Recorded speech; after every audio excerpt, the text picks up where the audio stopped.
Welcome to the Indiana Bond Bank Bondcast, the podcast that brings you the most up-to-date news in public finance for Hoosier local units of government. I'm Mark Warner, the Executive Director of the Indiana Bond Bank, and we are a state-level quasi-entity that serves the needs of all local units of government across the state, from as small as townships to as large as state agencies, from cities and towns, counties, schools, police and fire districts, and everything in between. Today, I'm really excited that for the Bondcast, we are kicking off a series called Days of Our Cyber Lives, a multi-episode series on cybersecurity around the state of Indiana. And for episode 1, we have this remote American life that we're living here. And I am so excited that we are chock full of surprises today with a surprise co-host, which if you're listening to the audio will be surprised. If you're watching on video, none of this will be a surprise because you can see everybody already. But and then a surprise special guest. So I'd love to, before we get into it, just tell you a little bit about the Bond Bank. Again, we serve the entire state of Indiana. We're a public sector entity serving other public sector entities. And during the Cyber Life series, the Days of Our Cyber Lives series, you'll hear about a lot of resources that the Bond Bank can offer you in local units of government and those who serve local units of government to continue to make your communities thrive and better places to live, work, and play. And so with that, let's jump into this remote American life with my surprise co-host. I'm so excited to have her, the Treasurer of the state of Indiana, Kelly Mitchell. Treasurer Mitchell was elected as our 55th Treasurer of the state in 2014 and then was reelected in 2018. I'm so excited. The treasurer works as the chair of the Indiana Bond Bank Board, so she helps oversee and guide all of our work that touches all of your communities. And then she is a member or chair of so many other boards and agencies that serve the state in many different capacities. As the chief investment officer for the state, treasurer, I think you're responsible for like $8 or $9 billion just to keep the state's finances safe. She's worked in local government before. I can't do her enough justice. I want to turn it over. Welcome, Treasurer Mitchell. Thank you for co-hosting this with us at the Bond Bank today. Well, thank you, Mark. And hi, I'm so excited to be here. Please just call me Kelly. I am a past Cass County Commissioner, and so local government remains near and dear to my heart. I spent 8 years in that position, and I understand how frontline and that local government is and the demands that are made upon all of you. And I am thrilled in the role as treasurer to be chair of the Indiana Bond Bank and continue to get to come alongside all of you in local government. And we work really hard at the Bond Bank to stay relevant and helpful to the needs that you have of the day. But we're really here to hear our first guest to this Cyber Life series. She's amazing. Chatris Lee Romero is the Cybersecurity Program Director at the Indiana Office of Technology and Indiana Department of Homeland Security. And in her role, Chatris establishes and maintains the strategic framework document that defines high-level cybersecurity goals for the state. Chatris will join us here as our expert on all things cybersecurity. No pressure. Welcome. Thank you. I'm very excited to be here. I really appreciate it. I always get the sense of whenever my bio, whether short or long, I start feeling tired. So no pressure indeed. So, but yes, I'm happy to be here to discuss the all things cyber. I love the days of our cyber lives because most certainly we're all living that. And some days it really does feel like a soap opera. So I appreciate the creativity for sure. We got to make this stuff as fun, as serious as it is. So I love it. So thanks a lot for having me.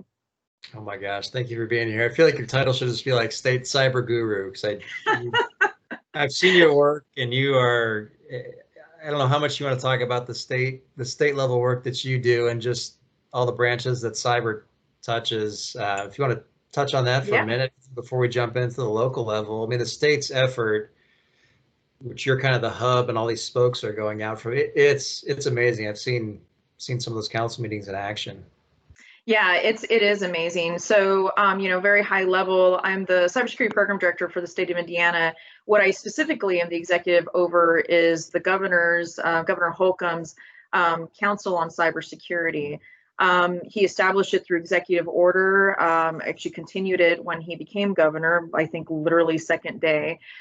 So, it definitely has always been a priority for the administration, and it should, right? I mean, we live in this very connected world where people, I think, and how it all came about was people were all talking about cybersecurity and how do we move it forward and how do we kind of raise all ships to kind of a minimum cybersecurity standard, and whether it's a large business or a small business, whether it's a state government or a small county or a small city. And so how do we get this information out of best practices, but not just enough? I think the word cybersecurity is a scary word, frankly, not only for the individual, but most certainly for anybody who all of a sudden, gets told, hey, we need to look at our cybersecurity because, I'm hearing a lot about it when you hear, scary words like things are being ransomed and so on. So what we did was really basically get together about almost 300 experts throughout the whole state of Indiana and nationally and internationally. And they all come together on a regular basis. Things have been a bit slower this year, but we've been able to actually, because they did such an amazing job the first couple of years of the council, we were able to implement a lot of the strategies and frankly products that they developed for free for the state, for Hoosiers to be used across the nation. And so we really did come from, being kind of on the bottom part of other states to one of the leading states when it comes to cybersecurity strategy, because we didn't just talk about and get a bunch of experts, not just in cybersecurity field and tech fields, but in public relations. How do you talk to people about cyber? In information sharing, how do you share information? So we got all these experts within their own right, within their own fields across critical infrastructures, whether it's energy or water or local government, most certainly, and was like, what do we need to do? Where do we need to go? And how do we get there? So it wasn't enough to say we just need to increase cybersecurity awareness. How do we do it? What do we need to do? And what's the effort that's required? And how do we simplify it and really demystify the word cybersecurity? So we've been able to do that really successfully, and even through this kind of new world order that we're living in, we've been able to really apply a lot of those strategies and a lot of those products and really see it work, especially as important as cyber has become, even more so than it was before. I feel like they help an organizational development course at some point. Like, how do you, just separate from this, like, how do you manage all those people and then Yes. get them all rowing the same direction? But you mentioned something about just the demystification of cyber, and like, I think we're all, I don't want to spend a lot of time for local governments. I think we all know, like, the fake uncle in a different country who wants you to wire money. Like, everybody's past that. It's now the ransom and the everything else, and it feels like this huge elephant. Where to even start to eat it? And we're in the middle of, again, this remote American life is the title today, because we're all either working remotely, have worked remotely, have resources we need to access remotely. In local government, you're wearing so many hats. Like, how can they focus on cyber when they're in the middle of COVID? Like, where do you put your time? Is it COVID? Is it cyber security? What do you see now? It's both. I mean, and it really does become that, like, and I hate to say that, right? And I know, Kelly, you probably have seen this on your side too. It really is becoming it is just as much as when you go to work before, right? Or even when you go home, you lock the door behind you.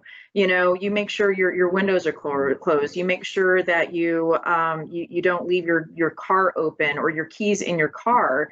And it really has become the natural progression of what our lives are now and what it was before. But now, I mean, in a year ago, I would have never thought that I'd be doing a podcast or having full-blown council meetings all electronic, those kind of things. And as much as I'm sure I'm not the only one who's missing those in-person interactions, and there are definitely pros and cons to everything now.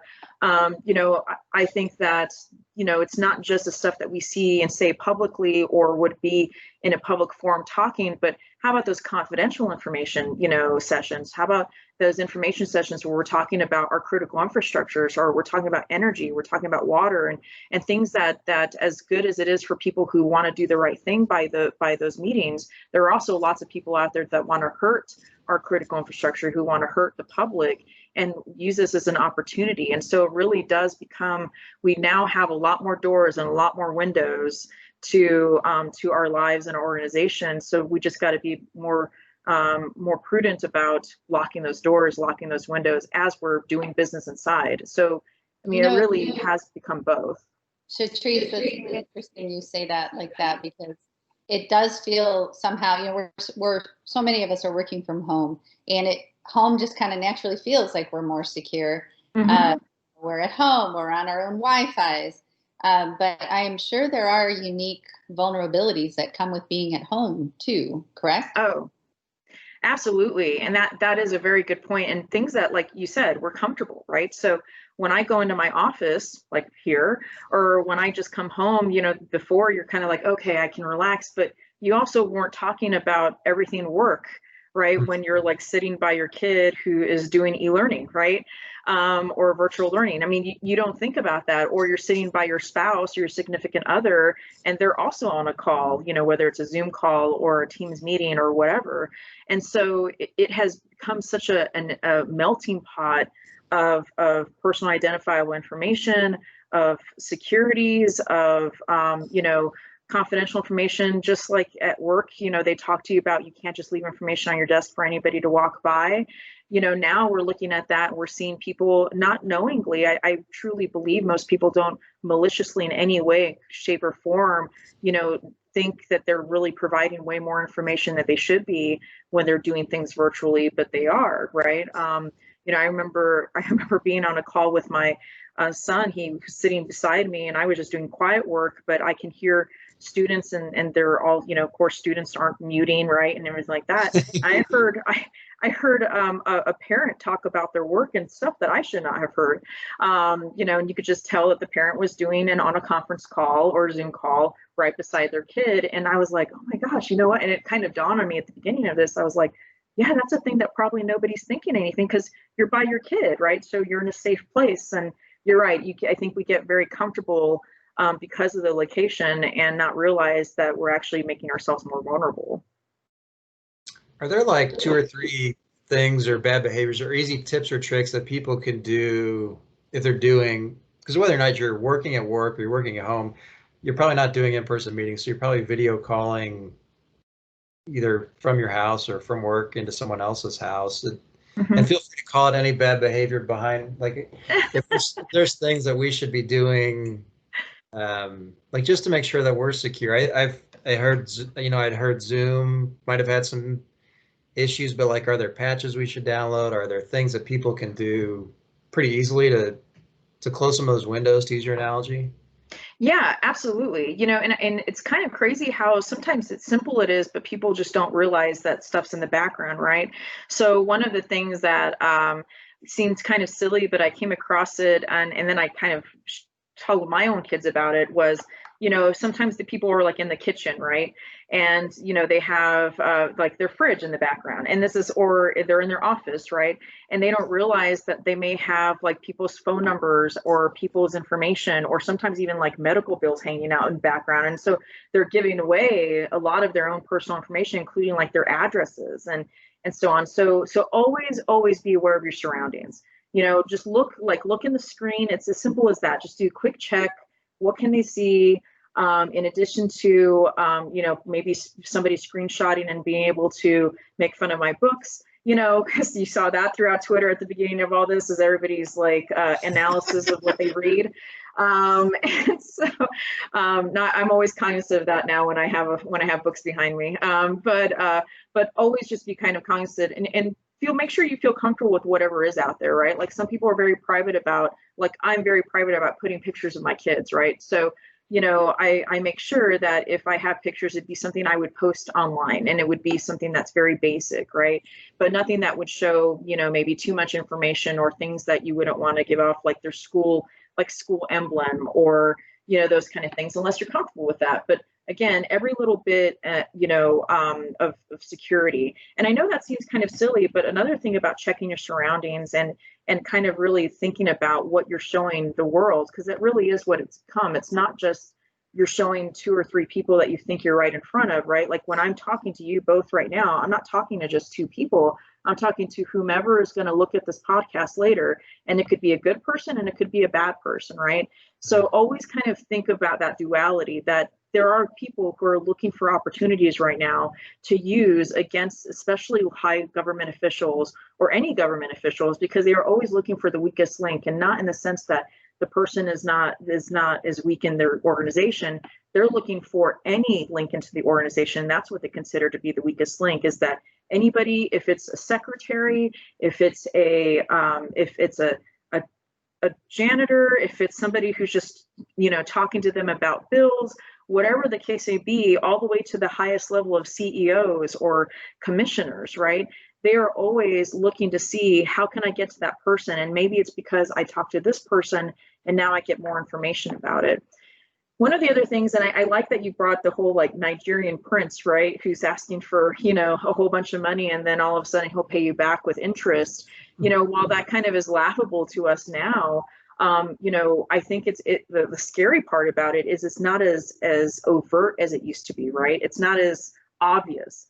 And so one of the things we have to consider in people studying us is that social engineering psychology component, right? So one of the things that it's important to consider in what you share and what you overshare, if you will, is people are paying attention to those small little details in your background, or the small things you say when you're not really being formal.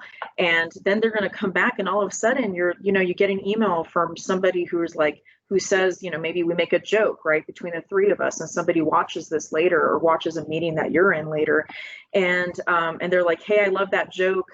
And they bring a guest in, or they bring somebody you interacted with, and the emails are so real now, and they have spell check, and it's not as obvious as it was before, and they have good, frankly, you don't even have to be a tech person to be able to hack an email anymore. They have kits, basically, like literally off the shelf kits that like my 8-year-old can do.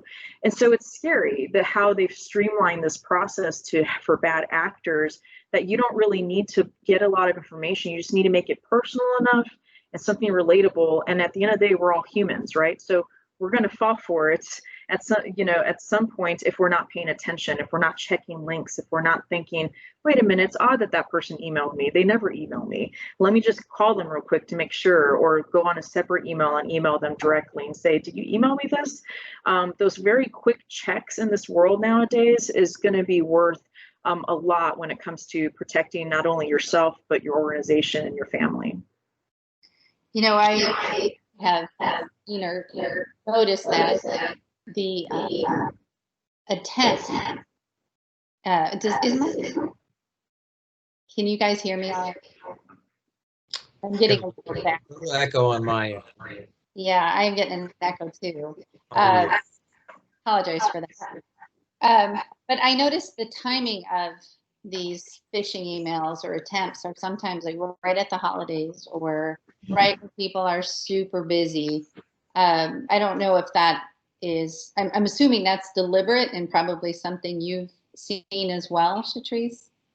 Absolutely. And it's not just, you're most certainly, and for anybody who's listening, if you're, especially with how rough of a year this has been, we're already anticipating significant attempts during the holidays. For example, if you get an email from your boss or your financial officer saying, this has been a rough year for everyone, here's a $25 gift card, $25 gift card as a thank you for, getting there with us.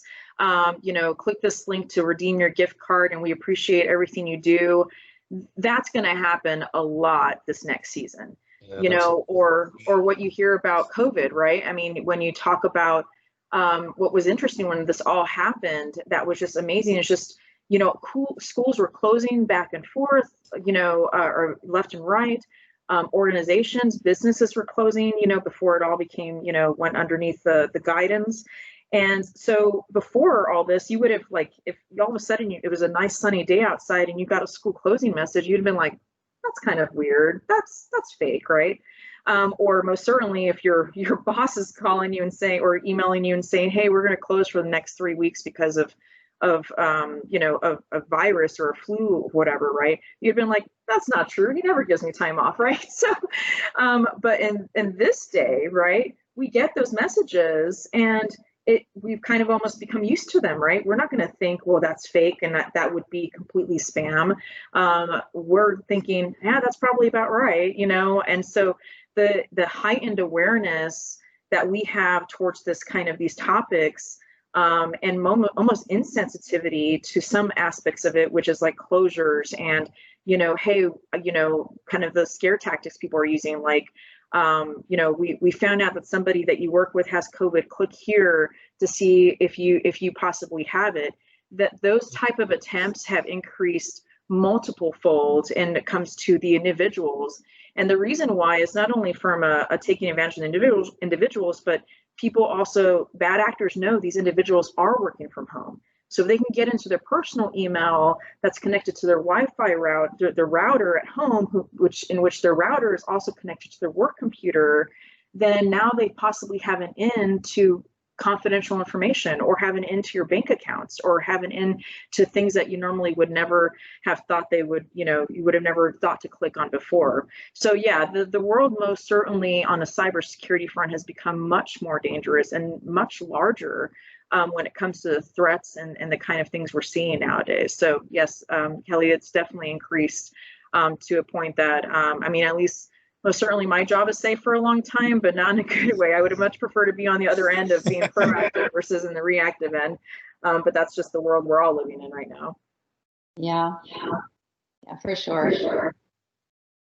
Chatris, maybe if you'll join us for a future episode of Fates of Our Cyber Lives, I'd love to explore, like you said, they get into a local library, for example, and then that's probably a whole different topic. Like, what do they do? What do they want? Mm-hmm. Is that a piggyback into something else? Because if I'm a local government library jumps to my mind. Yeah. I'm a librarian. I'm focused on supporting community learning and, all that stuff. And I don't take a lot of bank stuff. And so I'd love maybe a future episode, like, not why should you care? Because everybody knows they should care, but like, what's the bad guy's end game or stuff like that. So we could hold that. Absolutely. And back to that kind of that house aspect of it, right? Sometimes what they really want is in the office or in the living room, right, where all the tech is or where all the confidential information is. But they're going to maybe, these bad actors are going to go through like the most unassuming, boring window.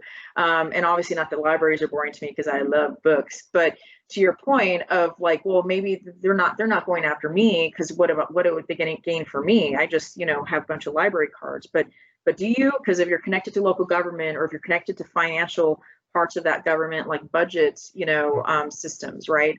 Where you input information into the larger, aspect of the finances for the county, then you actually may have a login or information or credentials to something that's way bigger than just your part of the government, right? Or you have information about people that they want to get. So, library example would be, what is the CEO of a large company where we would really like to get all that information? What is that person renting, from the library, right? Or borrowing?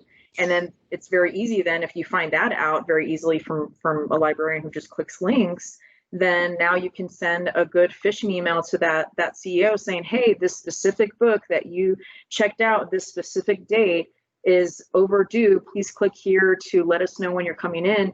And that's where the psychology, social engineering has become so sophisticated and so much and frankly easier in a lot of ways. Where then why would somebody who that kind of specific information, everything's spelled correctly, it has a library logo on it, and all of a sudden, why would you doubt that, right? Outside of my library never emails me, that would probably be the only thing you would think on that end, right? So it does become such a game it's a strategy, really. It's a business, and it's very lucrative, unfortunately, for the bad cyber actors who are truly taking advantage of already a really tough world right now that we're in. I really hope too we can talk in the future about what to do if you click that email. Oh, And the absolutely. importance of having a plan. Yes. For what, because, we've all clicked it and then, wait a minute, Right. that's what I was supposed to do. And so I think that's just critical information. Yes, we will for sure get that on. So get the loud plane outside. Yeah, we'll for sure get that on a future episode. And maybe, and again, you tell me, Chatris, if we can hit this now or if this is later, but you talk about the doors and windows analogy, which I love. I feel like with your house, like I can look and identify what windows do I have to close, where are my doors. Mm-hmm. I am not as versed in tech. I don't want to, I guess I probably shouldn't say stuff, but I'm not an IT guy by trade. Like I'm just not. And so I don't know if everyone knows where all the doors and windows of their cyber life is. Like, how do you, before you lock it, you have to know where it is. Is there a way or a set of questions or resources? Like, how do local governments even start to identify their doors and windows? Yeah, I think that would be a great episode, and most certainly something I can most certainly contribute to, because there are tools out there for local governments, for organizations, for frankly even for individuals to kind of, and they're not even, sometimes they're obvious, but sometimes it's so in front of you don't see it, right? It's and you're kind of like, oh yeah, I guess that would be an entry point, or that would be a way that somebody could get my information. Again, we are just all trying to live our life day to day. We wake up, we need our coffee, we do our work, we try to get through the day, between kids and work lives and, the craziness of the world we're in. And then, if you're me, I end the day with probably lots of wine, and then, and think about everything I didn't accomplish that day. And I really need to get the other stuff. We're right. It's just, that's the way. And then let's add holidays to it. And, oh yeah, pandemic. And so on. So, I really think a lot of, even from my own role coming into this, it's just things that you're just like, you go to these, like I go to these cybersecurity forums or these, seminars, and I'm like, holy crap, how did I not think of that before? And I'm a like, good old fashioned millennial. And I'm like, I grew up with this. And how do I, but I think we become so accustomed to it, and it's so in front of us, and cyber threats and the way that it affects our lives now is so different from what it was 5-10 years ago, that we really are kind of ingrained in what we do and how we do it. And we don't think, oh, that opens me up to a million things that could go wrong. And so I think that would be most certainly an episode that would most certainly be of interest to anybody. If you're individual, if you're a worker, if you're a parent, because there are things I come back from conferences, I'm seriously the worst parent sometimes to my kids, because they're like, oh great, now she's going to lock more things down. I'm super unfun. my kids and their social media habits, they are definitely not fun kids. But I can most certainly even talk about that, because I've learned a lot of things, and my kids, they may act like they don't listen, and they most certainly aren't happy about it, but sometimes they say things and I'm like, oh, okay, so they are listening. Just like parents, right? We feel like it's just kind of all falling deaf ears, but sometimes they do things and you're like, okay, oh, they get it. So I think there's most certainly lots of things to share with local governments, as just the kind of trying to get through the day kind of people, right? And I love, Kelly, what you were saying about like the many hats we have to wear, right? And that is the thing that my heart goes to with local government. I've worked for government for most of my career, and it's hard for me, frankly, to step away, in the sense of, yeah, I could go to private sector, but the service that we provide and the kind of love for serving the people of Indiana and stuff, it's hard to, once you get bit by that bug, it's hard to walk away from.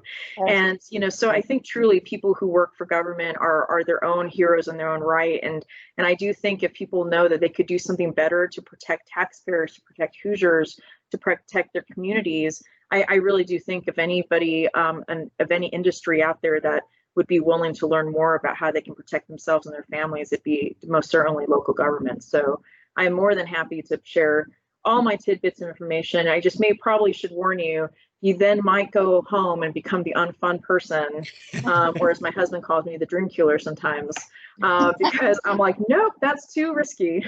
So, but I think but at least I sleep a little bit better. Yeah, no, I appreciate that you work for government, Chatris, very much, and thank you for giving your time and expertise to this. It's just such a huge topic and of such high value, and it just gets more so every day. Yeah, absolutely. I love it. Yeah, we are off to a great start with the Indiana Bond Bank podcast with Days of Our Cyber Lives, just helping local units of government with cybersecurity. And from the education standpoint, the tips and tricks I think we learned today were fantastic. Kelly, I don't know if you've got any closing thoughts. I think it was, again, pretty cool. We got some tips and tricks from Chatris.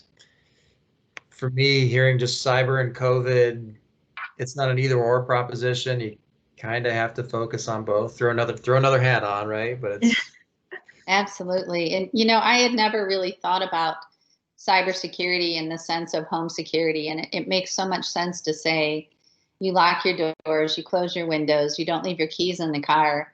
That's a visual that we can all understand. Absolutely. And to put that in the cybersecurity world really even more. So thank you for that. Absolutely. So as we close, I want to share Indiana Bond Bank for local units of government has tools and programs available to assist with cybersecurity, especially from a technology side. If you're looking to upgrade old technology, something that may be more secure, whether it's a school needing new one-to-one laptops, new servers for any qualified entity, any community, local unit of government. The Bond Bank's got a fantastic program that's, been running now for probably over 20 years at Treasurer. I don't even remember when the program started. I haven't been here that long. Well, there you go. It was there when you came in, and it continues to build on the foundation. But we're happy to offer that resource. It's a competitive program. There's some advantages statutorily if you come through the Bond Bank program to finance your essential equipment. And so keep that in mind as you continue to listen to the Indiana Bond Bank Bondcast. And as we close, thank you again, Chatris. I would love if you could come back and join us for episode 2 in Days of Our Cyber Lives. I will be there. We will look or be here, but be here, but virtually there.